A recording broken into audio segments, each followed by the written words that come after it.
Nós também bem junto no festival caminham boporoak diferente e disciplina de diferente arte na kuting, anto ja eta gewoon paixão mais na comunidade que cultura boporhasi que arte, anto quanto diferente costing pa bohasi dus com breed eta e também tá pa nos haya mani mas placa dus van bisa cultuurfonds van bisa pa ja nan por raise mas money pa support nos mani den arte lo que ta cultura tam. Te senti me hopi orgulhoso de que nos haya a chance aqui tan grandioso babai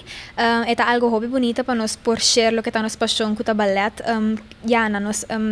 Isla Hermana Coração também dus agora que nan ja nos está haciendo baile que ta llama pa de catra kuta de 1845, eigenlijk ballet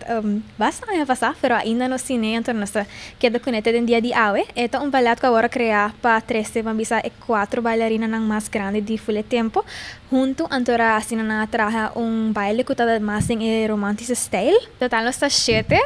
Então, assim nós vai fazer para 4, então também eles lá também tem outra parte, então nós todos vai vir junto, então traja nós tem bonita piece preparar para nós. Me pensa que essa aqui tá hobby bom, não somente para o público WAC de Kiko